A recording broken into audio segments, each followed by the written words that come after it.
We're going to be having the reissue cast right here with Diego, our film history expert. Kind of talk to you a little bit about all film history things related. By the way, I am Nestor. I'm Diego. I'm Juan. Just so you guys get to know us. Joe Schmo. Like I said, this week we have Jaws. We're doing this one because Diego thought it'd be nice to do a little history on Jaws because of its 40th anniversary. Yeah. And, yeah, man. I mean, it's been a long time, and it still scares the shit out of me, even though it's an old movie. I like sharks. Yeah, like the movie itself actually came out June 20th of 1975, so literally like 40 years ago. 40 years old to the date. Recently, Phantom Events has held a screening of Jaws. For In the big screen? On the big screen, and I actually got to see the movie on the big screen for the first time. I've seen the film like over 150 times, like on TV or on VHS. Or DVD. Never on the big screen. And never on the big screen, so this is the first time. So when I found out, I immediately bought tickets for it, went to go see it, and I'll be honest. Is it a 30? It was a 35 millimeter print, right? I think it was 35, yeah. And the movie still holds up. It's actually much more scarier and much more intense on the big screen. I bet. With surround sound and everything. Surround sound. It looked gorgeous, the film. It looked really well put together. Like, it's just... I mean, it obviously looked like a 70s film, but when you compare it to a lot of movies that come out today, especially summer blockbusters, I'd rather watch that movie on the big screen than the pieces of shit that come out more often the last few years. I mean, when it came out, I think Jaws kind of set the tone, or it was really the first real blockbuster movie. It was definitely the first real summer blockbuster. Prior to that, you had The Exorcist and The Godfather, right, which were kind of considered the prototypes of the blockbuster subgenre of cinema because they were just these massive hits. But Jaws was like the one that really kick-started that the summer trend. Yeah, it's in June. Because the story goes is that a lot of people thought there's no way anybody's going to go to the theaters during the summer. Like, who goes to the movies in the summer? Now it's like a big part of the summer. So that's when a lot of the high-concept films are released. Kids are out of school. Kids are out of school. There's a sense of, like, you want to see something exciting, something fun. Mm-hmm. And Jaws was the first one that did that and would sort of... Then that trend would be followed 2 years later with Star Wars, of course. Yep. Right. And Jaws became the biggest grossing movie of all time. It actually outgrossed The Godfather. It became the number one movie for a long time. It held that for a while, right? 2 years until Star Wars. Star Wars they didn't out. Yes, sir, but still, the impact Jaws has, it was massive. Right. And then Star Wars comes out and even kind of helps further that impact. And pretty much those two movies are like the granddaddies of the summer blockbusters and the tentpoles. And then after that, the studios just try to keep remaking that. Did Steven help advise George Lucas for Star Wars as well? The story goes is that when Lucas finished filming Star Wars, he had a director's screening, and the movie was still in a rough cut format. So a lot of the visual effects were still being done. Right. So in the meantime, he just put in all these aerial dogfight sequences from World War II documentaries just to kind of give an impression of what's supposed to happen. And he showed it to Steven Spielberg, he showed it to Brian De Palma and a few of his other directing friends. And when the screening finished, most of them, including De Palma, were just like, George, you probably made one of the worst movies ever made. And one of the only people who actually saw it as a hit was Spielberg. Spielberg told Lucas, George, I think this movie can make $100 million at the box office. You got a hit right here. And believe that the reason that a lot of the other directors weren't as enthusiastic as Spielberg was due to the fact that it didn't have the visual effects completed. And it was still in rough form. They couldn't see the vision. They couldn't see the vision, and Spielberg saw the vision, got what Lucas was going for, and immediately said, "This is a hit." I don't remember which director told him it was dog shit. I think it was De Palma. Right? It's like, this is terrible. It was, yeah, it's probably De Palma. He's like, keep making those racing movies, kid. Yeah, get rid of those racing movies, the American Graffiti. But Spielberg was the one that said, no, I think you got hit, and everybody thought Spielberg was crazy. And so he had his hand in two of the first two blockbusters? Yeah, he had a big hand in two of them. He made Jaws, and then he helped. And then Lucas had a little bit of help on Jaws, actually. So Lucas. There you go. There's George Lucas and Steven Spielberg, the sort of granddaddies of the blockbuster genre, and had a big impact and made really fun, popular movies. And then you get Indiana Jones. Yeah, Indiana Jones, like the fusion of these two guys, like director and creators of Stars and Jaws coming together to make the ultimate blockbuster, Raiders of the Lost Ark. Yeah, man, there you go. That's I mean, history on the blockbuster. I mean,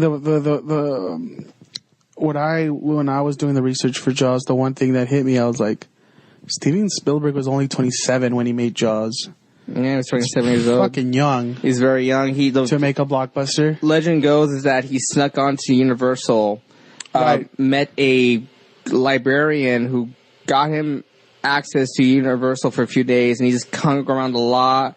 And eventually he made a short film called Ambulant, which we'll talk about in later podcasts, and showed it to Sid Sheinberg, who was the head of the television department at Universal. Sheinberg loved the short a lot and said, I'm going to give you a 7-year contract to direct some television. And Spielberg dropped out of college, went to work at Universal's TV department, worked on shows like Night Gallery, which was Rod Sterling's show, post Twilight Zone. He directed some made-for-TV movies, one of which was called Something Evil, which is sort of like an Exorcist type of horror film. Right. So a little bit of foreshadowing to Jaws. I mean, his big hit was from Duel. TV, Duel, right? Duel, and Duel was a prototype of Jaws. It's essentially It's like man versus machine, man versus this monstrous creature, and Right. the man being an everyman too, which is a big theme in almost all his movies. Yeah. I mean, his first, I think, what was it, Sugarland Express? Yeah, was his Sugarland first Express movie? was the first. It was his first theatrical film, and he worked with the And same that producers. didn't do so on- well, right? No, it didn't do so well, but critically it got some good reviews. Pauline Kael even said, you know, what's interesting about Spielberg, because this is at a time in the 70s we had guys like Coppola, Scorsese, Right. Altman, Friedkin, all these guys coming up, and they're making these personal movies, and he had Steven Spielberg come out. There's something different about him. He was an entertainer. He was a showman. He was like this magician, essentially, of cinema. He's what What Hollywood magic is. Yeah. Like the thing I feel about Sugarland Express, it's like, it's not a great movie, but it's well put together, and you could see a lot of raw potential. I think that's what the producers saw in it too. Yeah, they saw it. And the producers on Sugarland were the same producers of Jaws, David Brown and Richard D. Zanuck, who was the son of Daryl Zanuck, who ran 20th Century Fox back in the old What days. was they had just came out of when they went into Jaws, they had just come out of The Sting. The Sting. Yeah, and that their one of the big hit, best, right? Yeah, that they were just like on this big success. They won an Oscar for The Shit. Sting. Yeah, they were rolling. And the story goes of how they found Jaws was Peter Benchley, who was a writer journalist, had come up with the novelist, idea for a book about a shark that attacks a small town. Yeah, Wrote story it. goes is that he was sitting in the beach. I figured he was drunk, and he was just staring out to the ocean. He's like, "Why? There should be a story where this great white shark just terrorizes a town, That became, like it's town versus a shark." You know what I mean? exactly. And he used parts of an actual event as basis for the story, which In was the 1916 Jersey yeah. Shore attacks, where a shark actually attacked a town and killed a few people. But this shit went on a rampage just like for a week. It like For a week, yeah, it it was. attacked And 6 people. 5 or 6 people, and they did find a shark and kill the shark. But it was a little shark. I was like, "Yo, that can't be a." Yeah, and I don't know if, I mean, when I read about the story and They saw the never know. documentary, no, it was this weird kind of feeling I got. Well, did they actually Did they even get find the real one, the real yeah. shark, or was it even a group of sharks that were just doing it? It could have just been like a rogue shark or something like A that. serial shark attack. Yeah, but he used that as a basis for Jaws and wrote the novel. And while it was in a gallery form, Right. I think it was David Brown saw a copy of it, showed it to Richard D. Zanuck. They both read it and said, "We got to make this as our next project." However, they said, "Have we read the story again? We probably would have canceled the project because it was such an ambitious undertaking. How else are you going to do a Right. shark hunting people?" I mean, back in the 70s, that was considered impossible. And not only that, the stuff that comes out in the movie is not very similar to the stuff in the book. I feel like the book and the movie have, even though like the overarching theme and the overarching story is the same, there's a They're lot very of different. little nooks and crannies that are not like. Yeah, the book was full of a lot of melodrama. There's a sub-story with Hooper and the chief's wife having an affair. Yeah. There was a motive given to the mayor why he wanted to keep those beaches open, and it turns out that it was because he owed money to the mafia. Yep. There was like a lot of this, like the characters weren't as likable as they were in the movie. They were actually pretty. Like there was not one even the sheriff was kind of a dick. Yeah, and I even heard that when Spielberg read the story himself before he signed on to direct, he said that he rooted for the shark because all the other characters were just despicable people. Yeah. And the story goes on how Spielberg got involved was that he was having a meeting with the producers while on post on Sugarland. And he saw a copy of the book and said Jaws and said, what is that? This? Yeah. And he's like, oh, it's a new book. And he asked if he can borrow a copy to read over the weekend. Yeah. Read it over a weekend and said, I want to make this into a movie. However, the story goes is that there was another director signed on to Jaws, Dick Richards. Wait. So from what I know, the book's not even out yet. It wasn't out yet. It was a manuscript. It was a manuscript. It was the galleys. It was in galleys when that happened. So this is before it was released. Before the novel was even released. Yeah, so they got the rights to the film rights before the novel even came out. I think they paid $7 million or something for the rights to Jaws or something like that. I'm not sure if it was $7 million. But it was. It wasn't like something that was outlandish. No, it wasn't. But it was something that was. A lot for back then.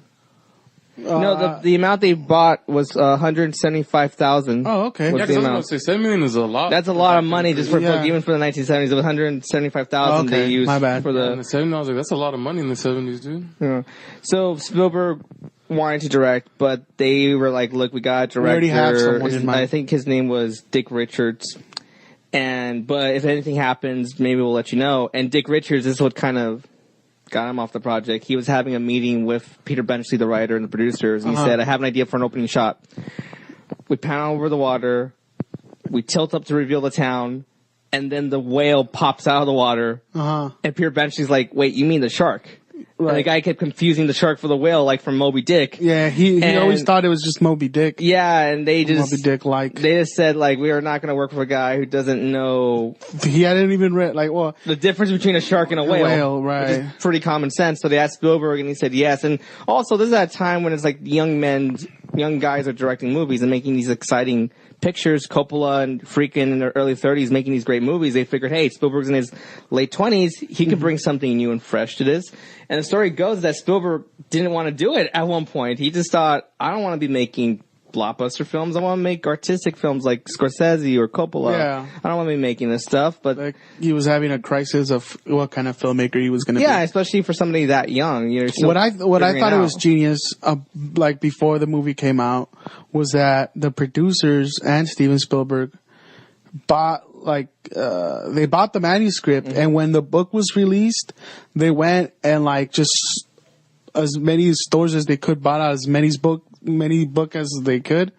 So a lot of the books were sold out in a lot of places, and then they handed those books to people that were like opinion makers or like to see what their thoughts are. And because of all those, no, just to make it to make the story grab traction. Right. So, and then the movie, the novel was a New York Times bestseller for 44 weeks.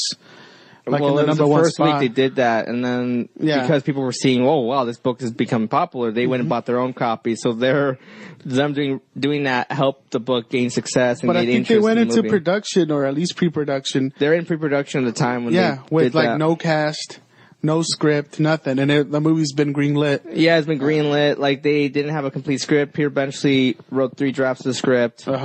And just said, look, this is the best I can do. You're going to have to get someone else because I can't do as much as I could. Who came in to fix They had multiple writers. The guy who came in next was Howard Sackler, who actually was Stanley Kubrick's writer on his first 2 films, Killer's Kiss and Fear and Desire. Okay. And he wrote parts of the script for a few weeks, and he didn't have enough time to work on it either. Right. But his main contribution to Jaws, one of his main contributions, was the Indianapolis sequence. So that was his idea. He suggested to Spielberg, you got to give Quint a reason to hate sharks. You can't just have him as this one-dimensional, I just kill sharks, that's it. Right. He needed a motive, and they came up with the Indianapolis sequence. So that was his idea. He left, and Spielberg knew a guy named... It was a genius idea. That was a genius. It's a great sequence. Right. And Spielberg knew a guy named Carl Gottlieb, I think was his name. Right. Who was a television writer. He wrote for The Odd Couple, and originally Spielberg wanted him to come back and add humor to the script. He just felt it needed some more humanity, not just ultra dark movie.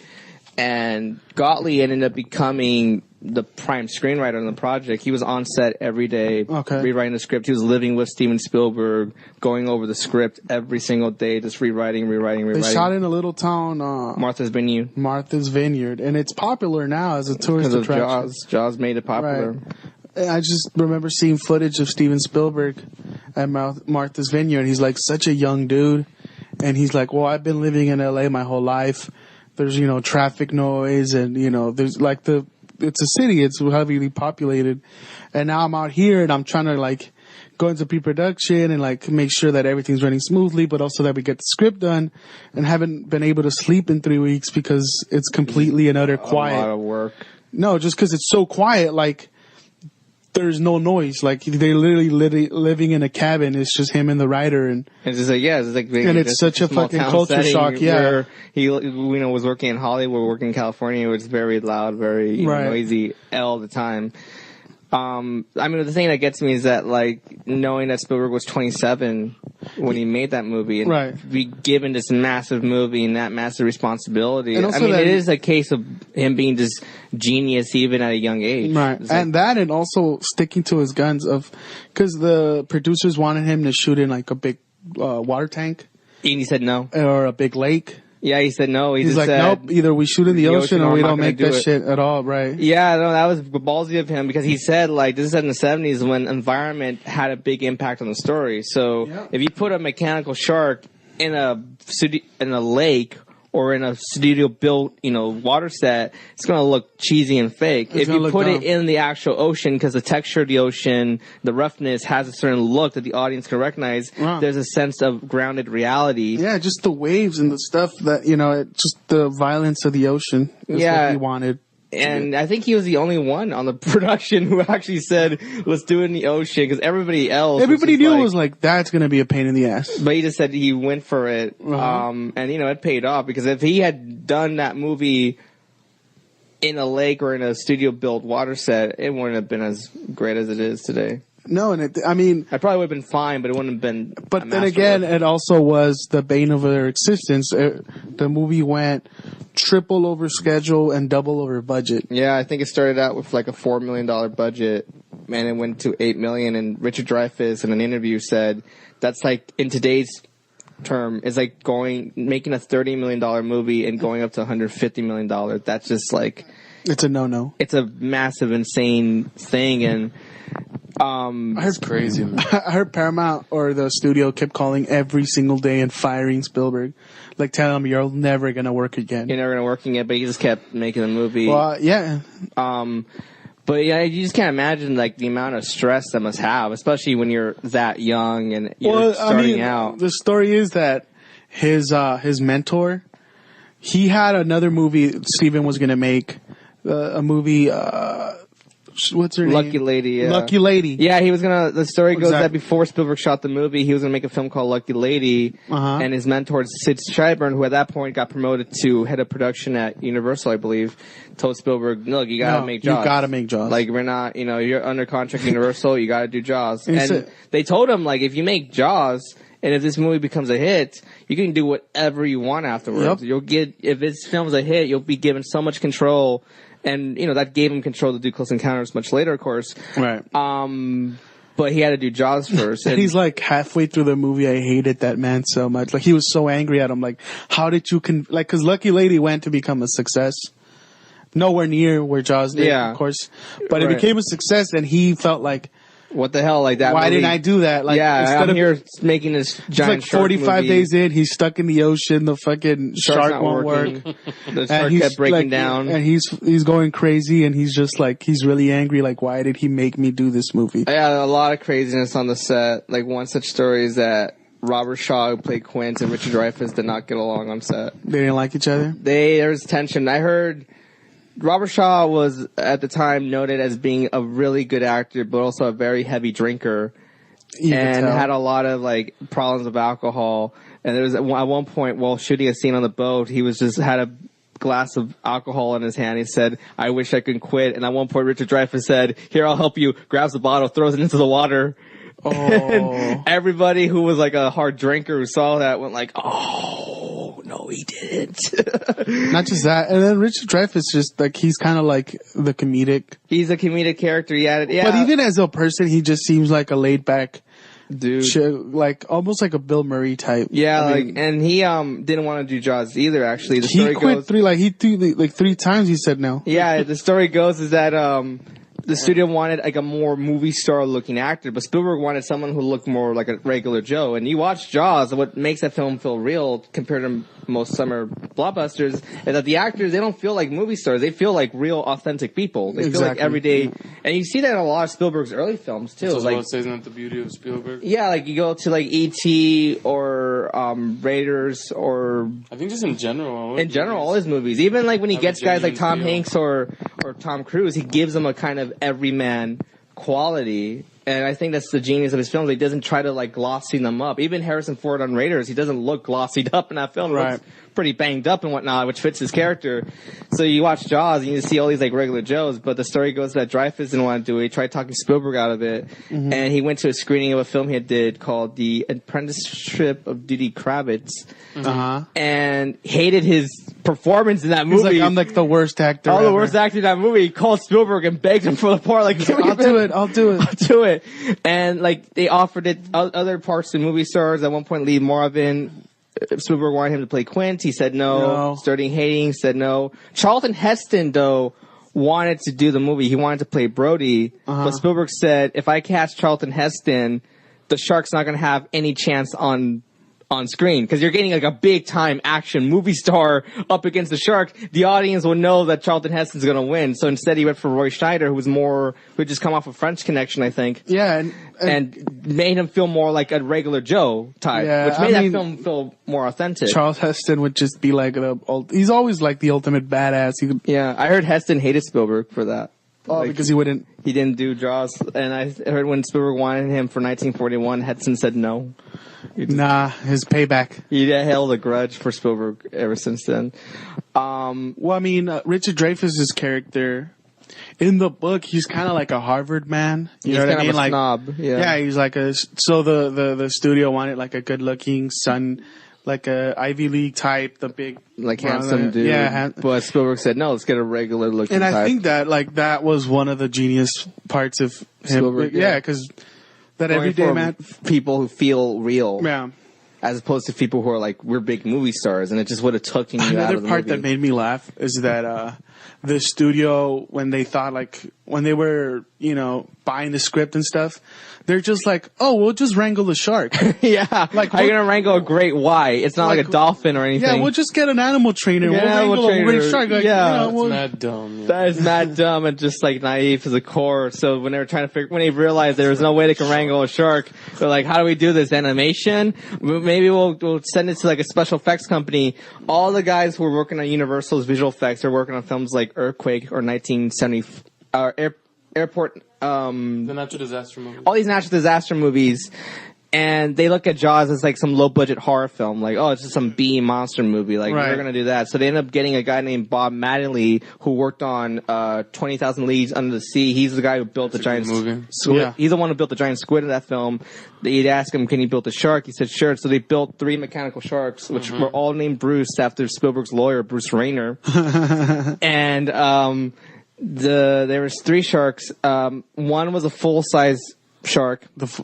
One was another mechanical shark that was actually semi full size, but the right half of it was exposed. You can see the mechanical stuff in there. And then there was another one that was the same, like that second one, but the left half was exposed. Yeah, okay. And they tested them out in the tanks at the studio, and they worked fine. Of course, they're designed that way. Yeah. But imagine taking them out to the ocean and testing those out. The salt water. The salt water really screwed it up. The story goes that the first day they were testing the shark out, it was Spielberg, David Brown, and Richard D. Zanuck watching the test. The shark came up, sank back down. Uh-huh. There was an explosion of bubbles. You see the tail come up like the Titanic going down slowly. Another explosion of bubbles. It was quite a final explosion, and then it was like calm. And Richard Zanuck said, "Well, I'm sure it'll be working tomorrow." It took him weeks to recover that shark. Jesus. It was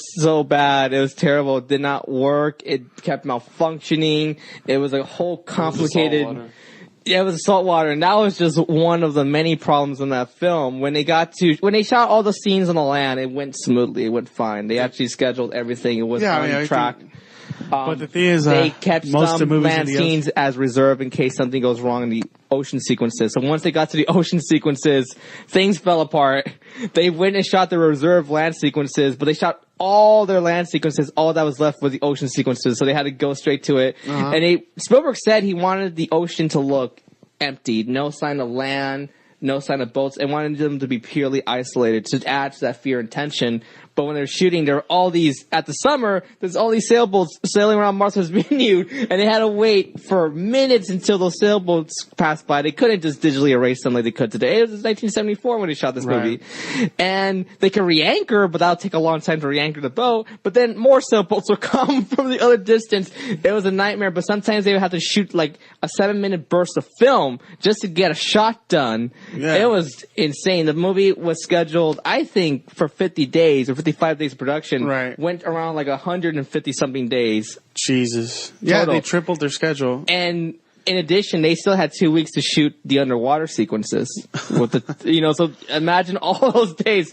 They were there for May of 1974 till I think September.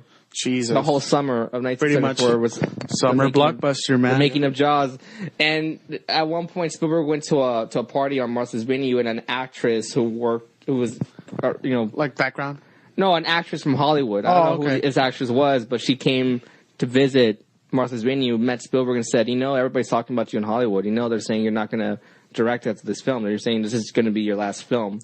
And Spielberg went home from the party just feeling like, oh my God, my career's crying ruined. and shit. Just like, it's just crazy. But he wanted to shoot in the ocean. But then again, this is also where it benefited him. Because that shark wasn't working, he had to think of a different approach. And he started thinking, well, what if you start suggesting the shark? What if he That's what I was going to get into. What if you use like the barrels they shoot at it? You shoot from the point of view of the shot, underwater photography. I was going to say that's the most famous. That's the most famous thing that came out of it. When she's swimming and her legs are kicking. You just see the legs, and you never see that shark. Originally, that opening sequence of Christy Walken being killed at the beginning. Originally, the way it was storyboarded is that you saw pieces of the shark, but you never saw the whole thing. But because that damn shark wasn't working, they thought, let's just shoot from the point of view of the shark, show her being thrashed around with the special rig, and that's all we need. And it made the film, as Spielberg said, made it go from like a Godzilla type movie into something like an Alfred Hitchcock type film. Fucking terrifying movie. It's terrifying. And then, because you have no choice but to make it up in your head. The fear of the unknown. This is what Hitchcock says. The less you see, the better. And the similar approach that Bal Luden, who's a famous horror producer in the 1940s, once said, instead of showing, and we talked about him a little bit on the last podcast, instead of showing the monster, why not just hint at it? Because the audience could create something more horrific in their heads than whatever we can show. And the fact that and Spielberg said, the fact that we go swimming for fun and we don't know what's under the ocean, it's a very creepy thought. Like, what's down there? What's freaking us out? That's what makes that shot so famous, is that she's literally just kicking and swimming around because she's at the beach. Yeah. And then suddenly she's out of nowhere pulled down and just thrashed around. It's that unsuspecting element to it that gets you. That's why people were so scared. That's why people were so scared of the beach in that movie. Yeah, there's a book called Empire of Dreams that was about a lot of Spielberg's more fantastical films, like his more sci-fi horror fantasy films. And they talked about Jaws in that book. And the guy mentioned that opening sequence in that. Yeah, because that's the one he said that when he saw that opening sequence, he wanted to run out of the theater. It was so extreme and so visceral, and it had a feeling of like Psycho, like the shower sequence in Psycho, actually. Right. And I mean, it's kind of like that childhood, like not caring, just having fun. Having fun, not realizing what the danger is. And that's another part of Spielberg's early films. And then, like, you see her, like, on top, floating around. And then you cut to the... But when you're on top, like, when you're overhead, Yeah. And it just pulls her down. Yeah. And then like when she does come back up, she's just gasping for air. So it's like you could only imagine like what's how going her on limb down for below. limb, she's getting torn apart. And she's also drowning. And it's just there's nobody. Fucking and you have terrifying. the one guy who could probably save her is like drunk, passing out on the beach and whatnot. Yeah. There's no safety for her. This poor girl is dead. Yeah. It makes you feel helpless. It does what a good horror film's supposed to make you do. Actually, The thing is, even if the guy's not drunk, what is he gonna do? It's a shark. That is true. What are you gonna do? And I mean, in the ocean, it's really, if you're in there, you're on your own. You're on your own. It's that's the thing about that sequence. It's so primal. So It's because once you convey the emotion, like once a person's able to feel the helplessness of the other character, that's what gets people. Because everybody hates the feeling of helplessness.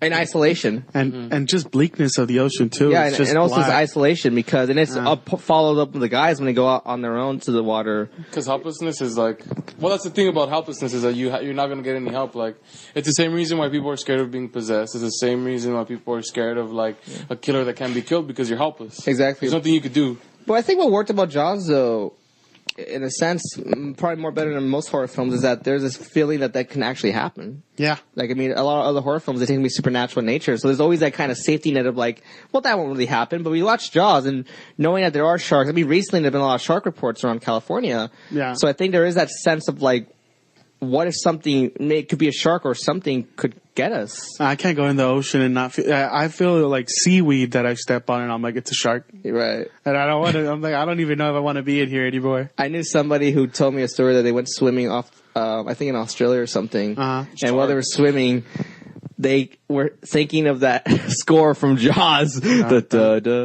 it freaked the person out. I'm getting out. And actually, we should talk about the score because another success of that movie was the music. Famous. That John song Williams. is famous. Da-da-da. Yeah, Spielberg and Williams, they worked with each other before in Sugarland. Spielberg was a massive fan. Williams was mostly a television composer, but he did compose some movies. I think he composed Poseidon Adventure. And when he and Spielberg were talking about Jaws, Williams said, I think I figured out the song. So he went to his piano and played the two notes, the da da da da da da da da da da da. Yeah. And Spielberg laughed and said, "Okay, John, that's funny. What's the real score?" And he was like, "That was the real score, Steven." And what was so great about that score was that it was so primal, very minimalistic, so simple. Simple. Just such a simple score. I mean, most movies, it's all build up. In most movies, it feels like a heartbeat. And if you actually look carefully, someone compare that score to the score in Bambi where man would come into the woods and destroy, because you never saw a man. You only hear the music, so you know they're coming. So almost every scene of sharks in that score is playing. So it's like a great signal that the shark is there. There's a scene in Jaws where it's in the middle of the movie where all these people are swimming at the beach and whatnot. It's a 4th of July. Yeah. And at one point, everybody freaks out because they see a shark fin, which is proven to be these two kids playing a prank. If you look carefully at the scene, you notice there's no score. It's a total misdirect. So if you're paying attention to the movie and realize, wait, every scene of the shark spin so far, there's that score. The score. This scene has no score, so that means there's no sharks. So it's a real like misdirection. But still, the audience is so... Well, they're scared and hype up and know how much of a threat the shark is. Right. They're just like, it just amazes me how simple that film is. That's just get out of the water, right? Yeah. Get out, everybody. It's just amazing how simple that film is, and yet it did so much. Again, that whole less is more approach. Yeah. And that's all because the shark never worked. The shark was made to work in fresh water. It was but not never made in salt water. That's what the engineer said. He's like, yeah, but the shark did work for some scenes though, and not to take credit, but the shark when it does pop out, I mean, when I was watching Jaws, there was a woman who sat a few seats away from me. And there's that scene where Roy Scheider's throwing the chum into the water, and he says, slow ahead. I can go slow ahead. Why don't you come down and chum some of this shit? And then when the shark pops out of the water, the woman jumps. Yeah. Because that's the first time you're seeing the shark, because it's built up for such a long time. And when you see it, it's like a big freak out, like, oh my God, there it is. Because by the second half is when you actually see more of the shark. Yeah. And, again, it does make a strong impact. That shark looks pretty... That's when it started to actually finally work, and... Because the engineers fixed it. They were able to fix it, and were able to get it to work for some scenes, and the shark did look threatening. It looked pretty... They were only able to fix one or two of them towards the end. They stopped using one. Yeah. Because they couldn't fix They couldn't fix the other one, so they said, let's use this one for right now. I think it was the full body one that they fixed. And Yeah. I think the one that was exposed on the right was the one that got fixed. And the one that was But also, like, the trials and tribulations of making that movie, and then him having to adapt and come up with something new. come up with new approach. Like, all right, well, scrapping that. This is the way we're going to do it now. That's directing. That's directing, and that's where you see he's a master director, because that movie works because you don't see all this stuff. Like what's those big old yellow gallons that are getting dragged around? The barrels. And then out of nowhere, the barrel, he's strong. He fucking takes all the barrels all the way down to the ocean. And then the barrels just pop up. And you know, like, they ain't fucking with no regular shark. Like, this dude. This thing is really powerful. Even Quint, like, who's like a shark hunter, even says there's no way a shark like this can take 3 barrels. And it's supposed to give you that suggestion that this is a very deadly shark. Not just that, like, you're not just dealing with an animal. Like, now, it's almost like taunting them. It is.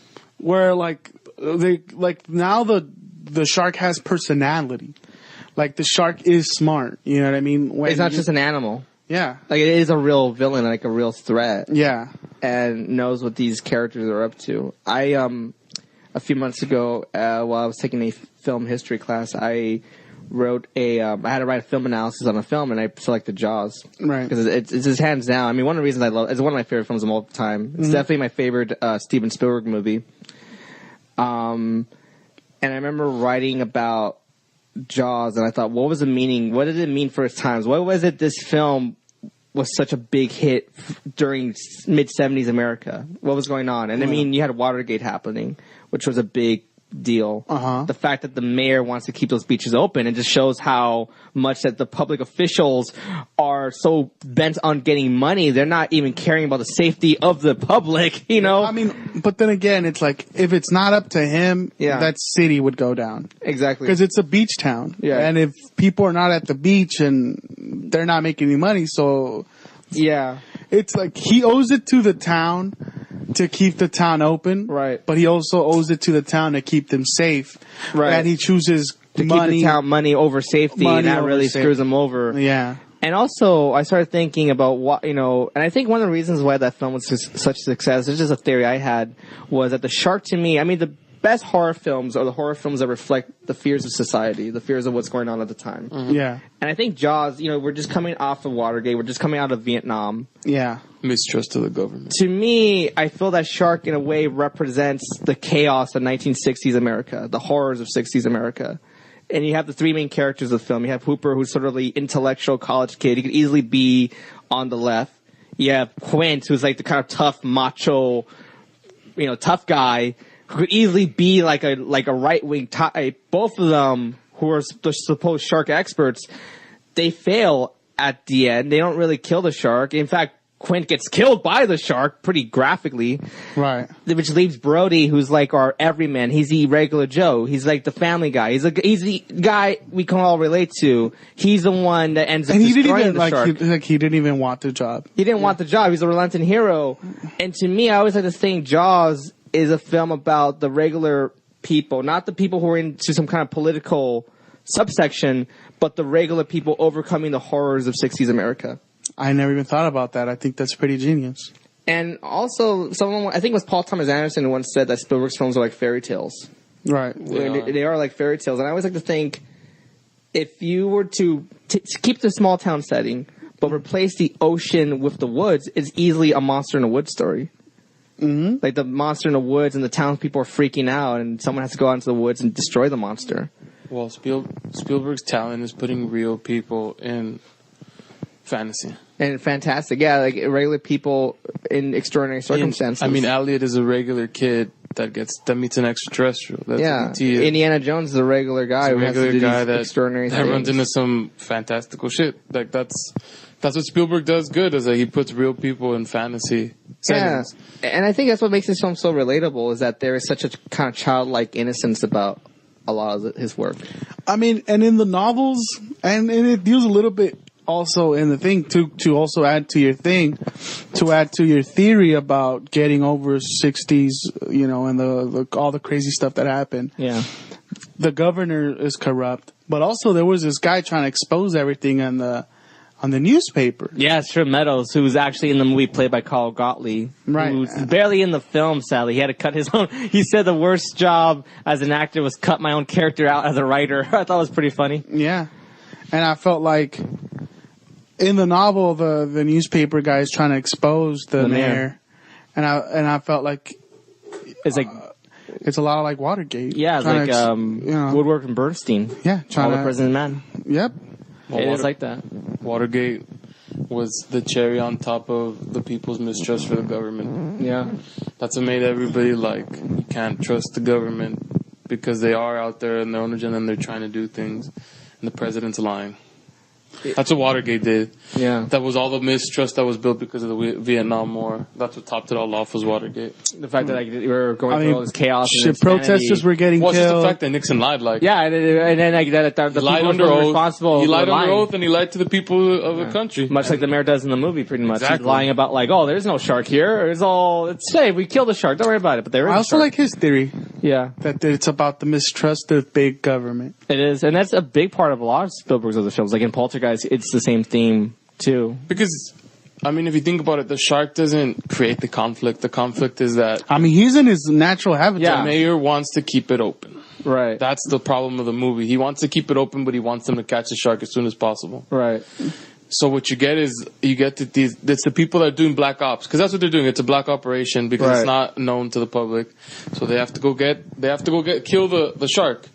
As long as the people still get to be and enjoy the beach, so they could keep making their money, and that's where the conflict is from. It's from the mayor. He's the one that causes it. It's not the shark. Yeah, the mayor's a human villain in the story. Yeah, he's a human antagonist. Because the shark's not a villain. The villain. It's just there's these people in his habitat. Like, what is he supposed to do? Not eat them? Exactly. They just happen to invade his habitat. Common sense would be close the beach down till you catch the shark, but he doesn't want to do that. He wants to have both of them open and catch them at the same time, or chase the shark away. Exactly. Right. But he could close it and have that happen. But no, they will make them lose money and whatnot. Keep it open, and we're gonna keep it under wraps, and that's where you get that sense of like.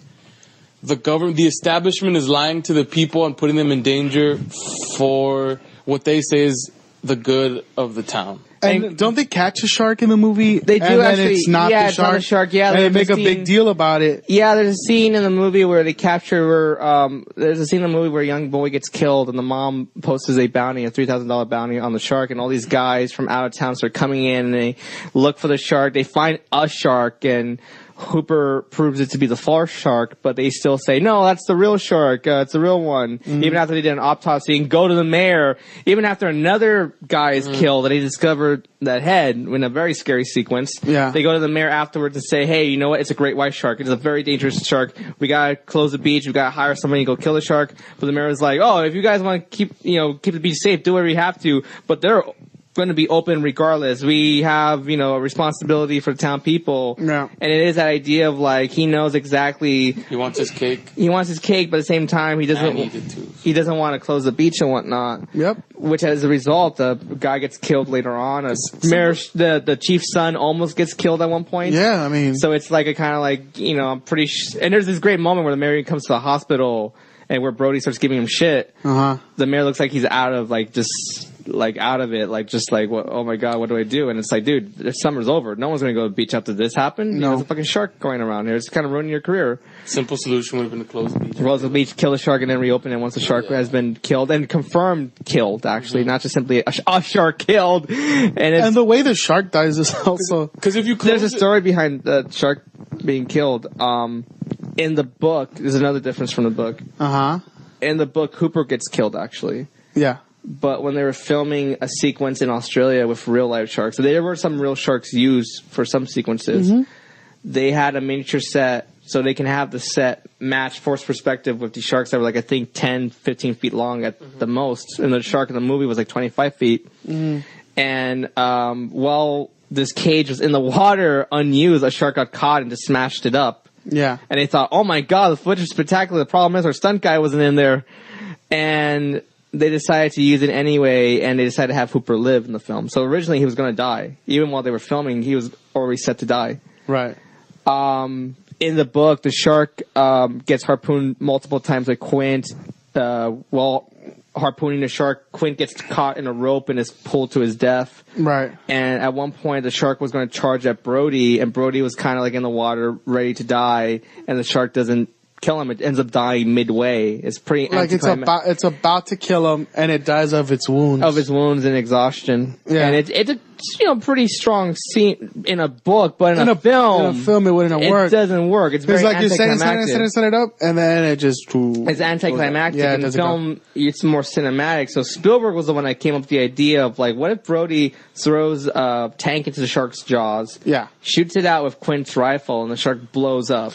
Even though technically an air tech doesn't do that in real life. Yeah, I think it was disproven by the Mythbusters. Mythbusters, yeah. In real life, an air tech, if it's shot, it just simply turned into like it just flies around. It flies around. They set it up in the movie though to give them credit. They did set it up early in the movie where Hooper says, "This compressed air, you fool around with these things, they're gonna blow up." So it's set up early on. So that's a nice little smart thing. And I heard Peter Benchley did not like the ending.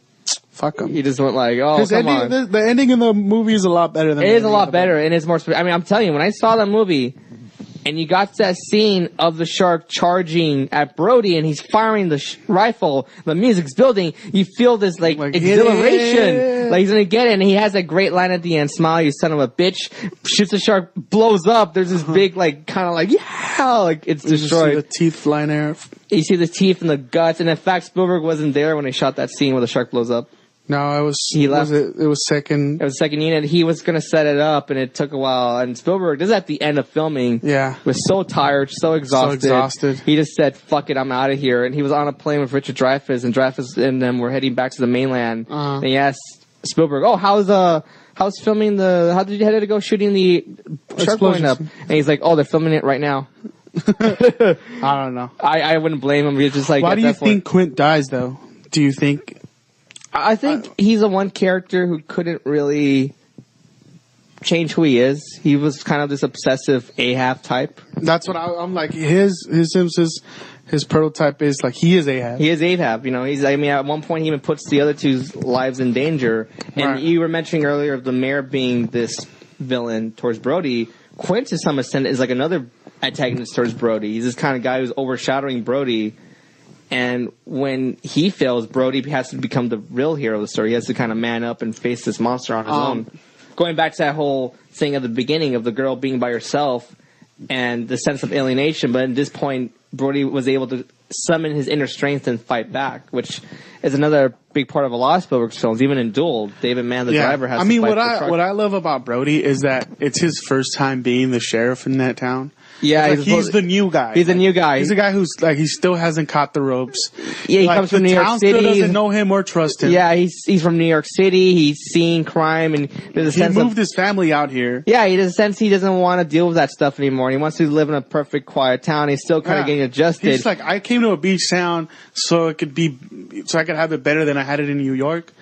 And wrong. And there's also none of that macho bullshit that most action characters have, where they're like, oh, they're super perfect. He's a very flawed individual. He's scared of the water. And that's another thing about Spielberg's characters, that they're all flawed. They all have and they're also like he's having domestic issues with his wife. Well, more in the novel, book, not so much the movie. The movie, there's one fight or sort of like where they argue, but not. Steven doesn't have. No, they don't. I mean, the only argument they have is when the shark's been established, when Sean is in the boat. But that's a more narrative reason. It's not so much. I mean, at the beginning of the movie, they're kind of established that they're a nice. They're like any parents, like they're nice. Well, yeah, and family. Steven, there's not supposed to be family problems. Well, there's a lot of family problems in Jaws. I mean, in E.T.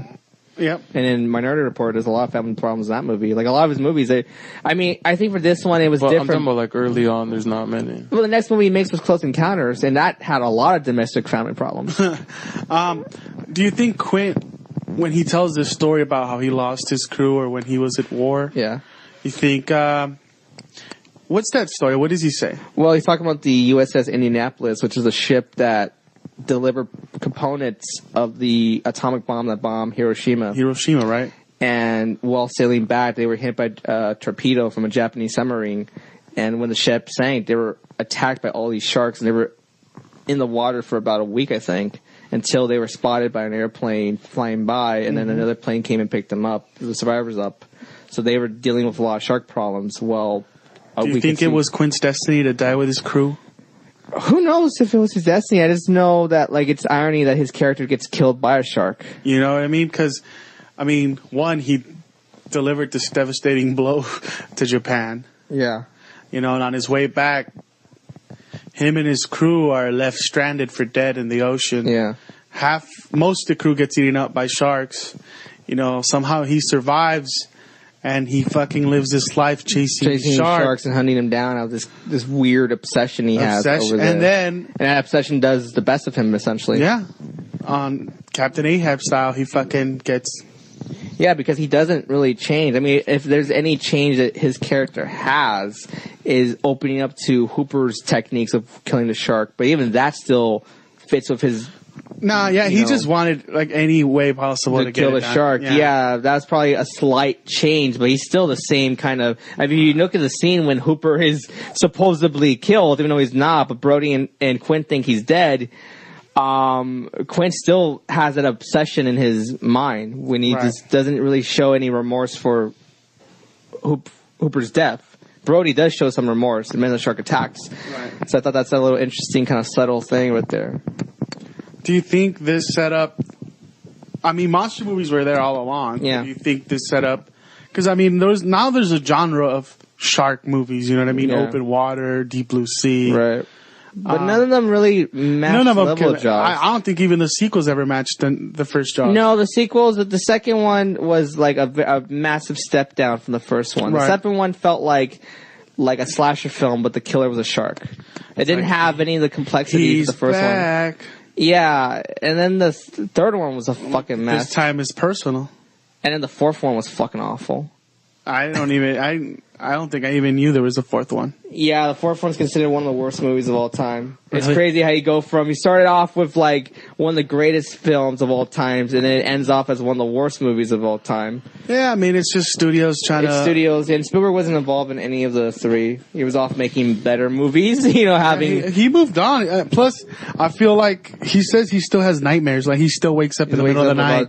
Jaws, is that traumatic? Thinking like, well... He was in fear for his job, in fear for his future, like...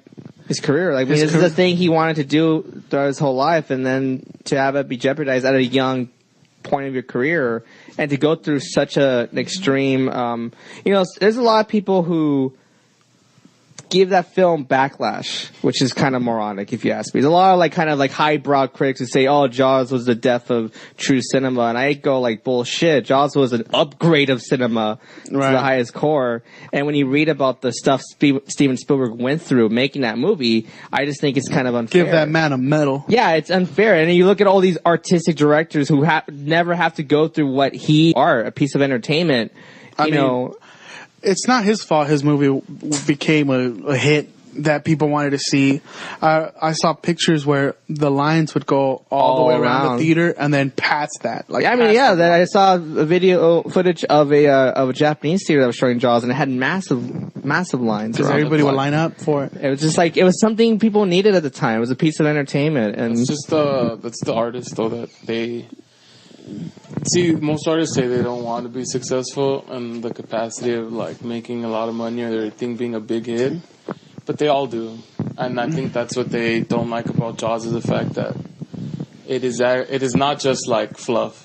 There's depth there, and it made money, and that's what makes them mad. And that's what they say. They're envious. That's the death of cinema. It's like, well, because before cinema to you was like, you're not supposed to make that much money, right? And now that someone's able to, well, you have to choose between. That makes you mad because that means they're better than you. You have to choose between: is this an art movie or is this a studio movie? But yeah, for some reason he was able to get both of them. He was able to make a movie that was a great work of art, and this is the case in a lot of his strongest films, even like E.T. or Close Encounters or Raiders, is that they're both these great art movies meets like commercial studio filmmaking. Yeah, it's the genius of Spielberg is that he's able to make these films that are do a little both entertaining, and he loves to entertain the audience. He's a guy who's essentially a showman. That's what makes him great. Well, he's Hollywood magic. When people talk about movie magic, you think that's him. Steven Spielberg. Yeah, he is if not him. Filmmaker. I think we need to end with your favorite memory of Jaws. Oh man, that's a really tough question for me because that movie is. I mean, for me, honestly, after I watched it, I didn't even want to close my eyes while showering. Really? Yeah. No, I'm being honest. Honest, the water scared me. Like, being in a pool, I always when I closed my eyes, I felt the shark on top of me. Right. in the shower. Young. I close my eyes and I just see the shark popping out. Yeah. That's what, and that's the fucking, that's the great thing about a scary movie. If it could scare you to your core and it becomes one of those things where like, for life, that's what you're afraid of. I don't fuck with sharks. Yeah. I don't like them. Even when I go to SeaWorld and, you see you go into the shark tank, I'm like, yo, man, fuck this. Fuck that. Like I did it, but I'm like, cool though. Yeah. But that movie, the music, everything was great. It became this massive hit. And it did. It changed a lot of people's And the careers. thing is, it's like, this movie affected me when I watched it. And that's 20-something years removed, 30-something years removed. Yeah. From when it came out. So it's been fucking with people for 40 years now. And it still has that effect. And it still has that effect, because if you still watch that movie now. Yeah. I could show it to a kid that's young when and it's not smart to show 5-year-olds Jaws, probably. No, it's probably because they're going to be like, once you say, hey, you want to go to the beach afterwards? Like, no, I saw Fuck Jaws. the beach. Yeah. Yeah, my mom, who was around in 75, said that, like, cause she drew by the beach at one point, summer of 75 after Jaws came out, it was completely empty. Nobody wanted to go. Nobody wanted to go to the beach at all. No one wanted to risk it. They're like, what if this shit's real, man? Like, what's your favorite memory of Jaws? I like the song. Score. Because you go in a pool and you start saying that shit, like, you start doing that, and everybody already knows, he's trying to sneak up on somebody or something like that. Yeah. Like, that song is just, it's memorable because you get, like, you're playing around in water and, like, people know what you're... Yeah. Yep. Like, maybe they don't know it's from Jaws, but they know that means shark. Mm-hmm. Like, that's synonymous with sharks. Synonymous with fear, yeah. It was shark, yeah, like, it's a shark or something's gonna come at you, the like, that's synonymous with sharks to me. Yeah. Uh-huh. But yeah. What about you? I mentioned before how much I love horror films. Right. And I'm a massive horror fan. And I remember Bravo did a thing called 100 Scariest Movie Moments. Mm-hmm. Right. And they had all the typical ones, all the great ones, of course. Halloween, Nightmare on Elm Street, Exorcist, Alien, The Shining, Carrie. But the one that was put on the number one was the opening sequence in Jaws. And that really, that's the most famous scene. That really kind of put a smile on my face. Like, wow, here's a movie that I have a huge, not just as a guy who loves horror films, but as a person who loves movies in general, have a huge affection for. And that got voted over stuff that a lot of maybe more guys who just love slasher films will probably be like, oh, I don't like Jaws. It's not really a monster. It's not really a slasher film. I'm like, no, that movie scared people when it came out. That's a horror film. And that movie still scares people. And it still scares people. And it scares people more so than and it's not dated. It doesn't, like, the thing about that movie, it's like, a lot. Sharks still now. There's sharks still now. Exactly. It's like, you watch Halloween, maybe all the old slasher movies. Those movies get dated. They get dated. Jaws had a class about it. It just was. There's still sharks. It was a great. There's still shark attacks happening. Yeah, And also, that Jaws had a class in the filmmaking craft about it. It had a great director making a great work of cinematic art that some other horror filmmakers are probably envious of. That, like, wow, this guy made something. Especially for being his big first movie. Even though all the crap he went through. It was worth it. Worth it. Past worth it. It's fucking genius. Yeah, and that movie gave him the clout he has to do whatever he wants now. After that film, he got to do Close Encounters, which was like a personal movie of his, and he got to do Raiders, became Steven. That movie essentially gave the birth to Steven Spielberg. Yeah. Well, yeah, after that, he got to do whatever he wanted. Yeah, and it's, it's a great movie. I don't think he had to do another movie that he didn't want to do. Also, if people haven't watched Jaws, I think they need to get on that. They need to get it. Oh, yeah. I think it's a film that has to be seen by everybody. It's a movie. I wish I could go see it on the big screen. I think that'd be a good experience too. Well, that's where films are meant to be watched. Yeah, there's a movie design. I've seen it. VHS, DVD, Blu-ray, none of that gives it justice to sitting in a movie theater and watching. Exactly. I'm telling you, having seen that movie many times, I knew every scene, every line, every moment of that film. But watching it on the big screen, I went through such a different experience than I ever had watching it all the times. Because it's like no matter how good the thing about the movie theater, no matter how good your screen is or your copy is, your sound system is not going to compete with a movie theater surround sound system. Or just and films need that. Films need that sound to do that. Yeah, to do that. Like, and just the experience too. Films are a combination of sound and vision. Yeah, and just the experience. I think the communal experience of watching it with being people in a dark in a theater and being by yourself and just watching this seeing it on a massive screen and just feeling the emotion and impact. I mean, that movie was a film you can tell was designed because this was made before VHS even existed. Right. So it was made like years before the VHS came out, and it was designed to be a big screen experience. And all his movies are like these grand theatrical experiences, and Jaws was like the first one to really pull it off. And then to be followed 2 years later by Star Wars, that was I mean, crazy. It's like, what makes a shark look bigger than watching it on a big screen? Exactly. Now, if only they can re-release Star Wars 2 years from now in the original cut. I think they will. I think all that's going to come. I kind of want to stop now just because I feel like we covered everything we could. I want everybody, if you guys are listening, these are the bonus pods for the Reissued podcast. This is Film History. Reissued. Film History Reissued. Remember to listen to the to Reissued with Jasmine, Julio, Juan, and myself. And these bonus pods will keep coming with me and Diego, and anybody from Reissue could stop by and join in on the conversation and on the history. Hope you guys learned something. Hope you guys liked our conversation. And hope anybody who hasn't seen Jaws, please go out and watch Jaws. It is an amazing rewatch it. Rewatch it. Still holds up. It still holds up. You'll get some popcorn, sit down, turn off the lights. You'll have a great time watching movies. That's what true filmmaking is to have a great experience. The last little thing I wanted to leave it with was we were talking about Jurassic World. Yes. When the was it Indominus Rex or something? Indominus Rex comes out and eats the shark. I'm like, I feel it wasn't Indominus Rex, but I know which dinosaur you're talking about. The giant fish dinosaur. Giant Monosaurus Rex. Yes. No, small. Whatever. Not a Rex. Everybody knows. Rex, yeah. When it comes out and eats that shark, I felt like that was Steven Spielberg's like nod to like, this is where blockbusters are now. Yeah. And it was a nod to like, Jaws is the one that set this up. Yeah, Jaws is the one. I mean, honestly, there wouldn't be any summer blockbusters without Jaws. I think Jaws is the one that really. So shout out to Jaws for that. Yeah. And Jaws, I just wanted to say this last thing. Someone recently wrote an article about the current way of summer blockbusters, saying that while they could be fun, they don't have the feeling of reality that Jaws has. And I think that's something I feel blockbusters should relook at Jaws and see what was it. It wasn't just the pop nature of that film that made it a hit. There was a lot more that made it a hit. There's things to it. And people are a lot more finicky now, though. Yeah, there's a lot more they could get their entertainment from. And exactly. You know, it is what it is, but I want everybody to, listening, if they liked us, to go to iTunes and give us a rated review, a star review, listen, share, all that good stuff. All right, guys, you guys have a good week or two. Officially reissued Jaws history. We have officially reissued some Jaws history. Hopefully you guys like it. I'm Nestor. I'm Diego. Juan.